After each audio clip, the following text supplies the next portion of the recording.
こんにちは。行政書士社会保険労務士の小園です。中小企業経営のちょっといい話ということで動画をお送りをしております。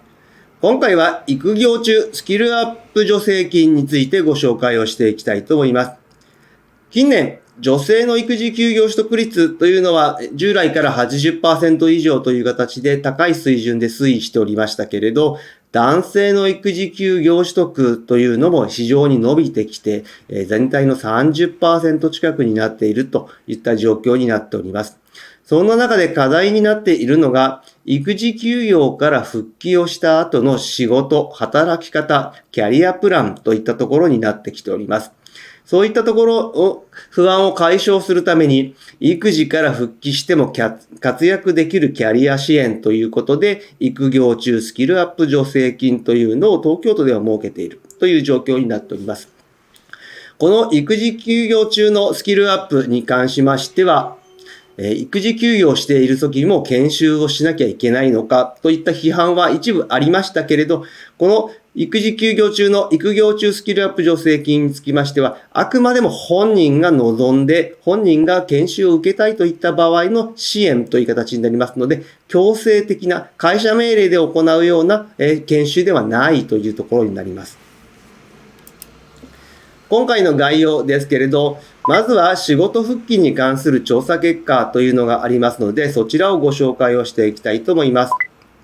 そして今回ご紹介をする育業中スキルアップ助成金は、東京都のスキルアップ支援事業の中の一つになります。この育業中スキルアップ助成金の申請対象者、そして対象となる訓練、対象経費と助成額について解説をして、最後に注意点とまとめということになります。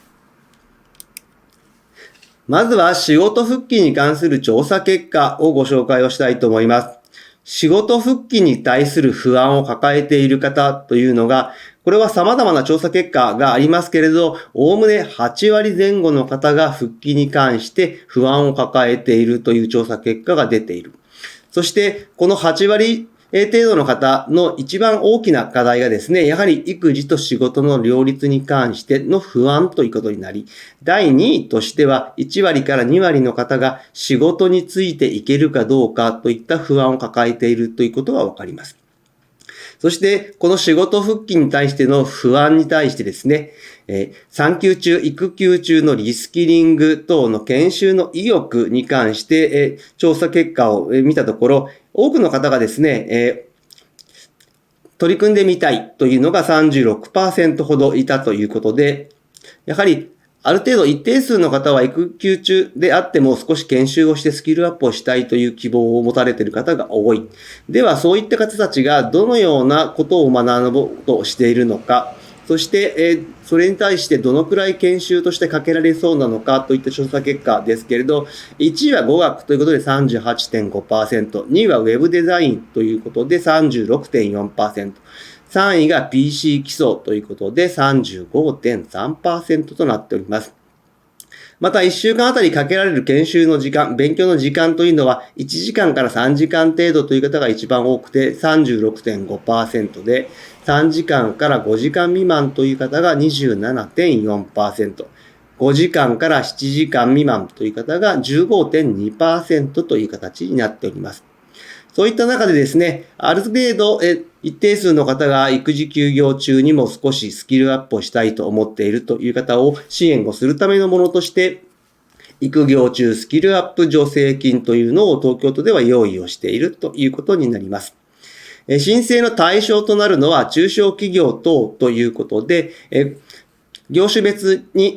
資本金もしくは出資の総額、そして、常時使用する従業員数、いずれかが該当した場合には中小企業等となっておりますが、こちらに関しましては、一部ですね、この中小企業等に該当しない大企業でも申請ができるという形になっておりますので、スキルアップ支援事業、全部で東京都で4つ用意しているんですが、この育業中スキルアップ助成金だけは大企業でも申請が可能という形になっております。そして申請対象につきましては、その他の要件としては、東京都の都内に本社または主たる事業所があることですとか、当税の未納がないこと、そして支払い賃金が最低賃金以上であることなどの要件はあります。また、対象となる従業員につきましては、4週間以上の育児休業、育業取得者、もしくは取得予定者ということになっております。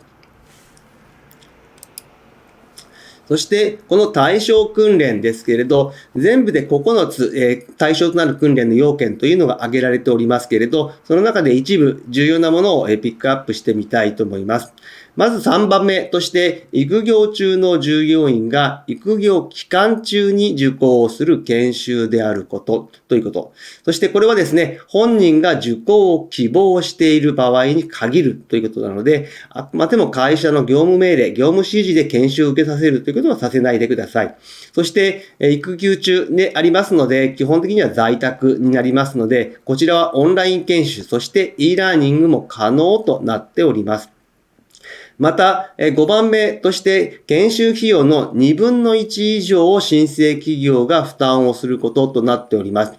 こちらですね、別の動画でご紹介をしている事業内スキルアップ助成金、事業外スキルアップ助成金では会社が全額負担が要件ですけれど、この育業中スキルアップ助成金では2分の1以上の負担ということになっております。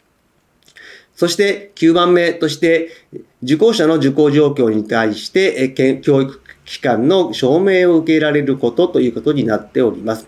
こういった要件がありまして、研修実施の1ヶ月前までに申請ということになっております。重要な点はですね、事業内スキルアップ助成金、事業外スキルアップ助成金は、業務に関連する研修という要件がありましたけれど、こちらに関しては、そういった研修内容に関してと、実際の業務内容との紐付けの要件がありませんので、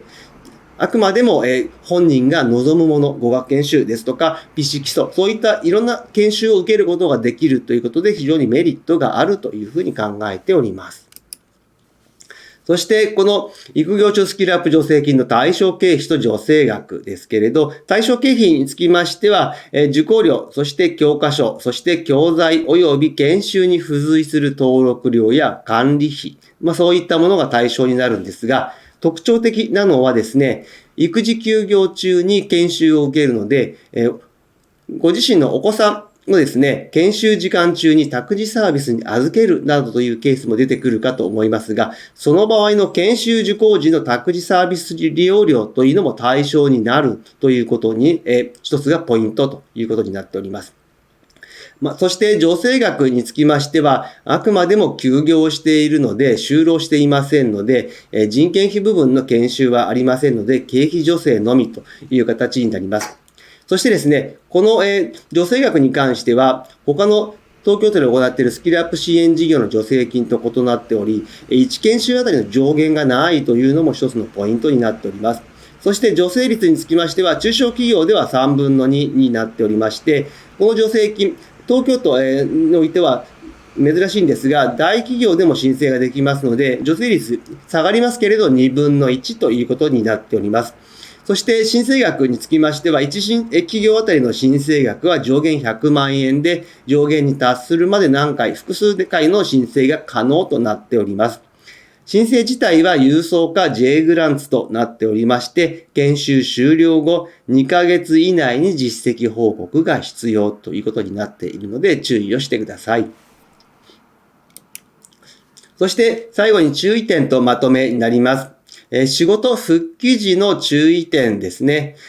最近育児休業を取得されている方、男性も女性も多いんですが、問題になっているのが本人の意思とは無関係に職務内容や勤務時間等を変えるといったところ、いわゆるマミートラックに陥りやすいといったところですが、そういったのは避けていただきたいと思います。このようなことをやっていく上での問題点としては、やはり従業員のモチベーション低下といったところにもなりますし、特に女性になりますと、女性幹部の育成のスケジュールの長期化、もしくは今後の人材獲得でマイナスになってきます。こういった状況で、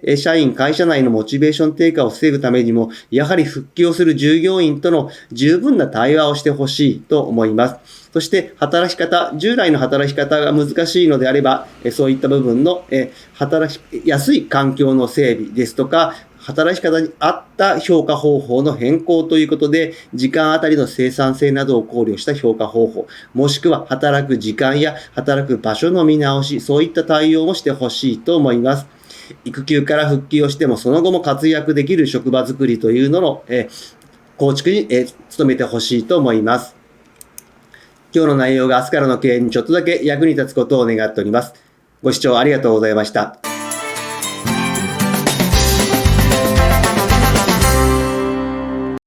チャンネル登録お願いします。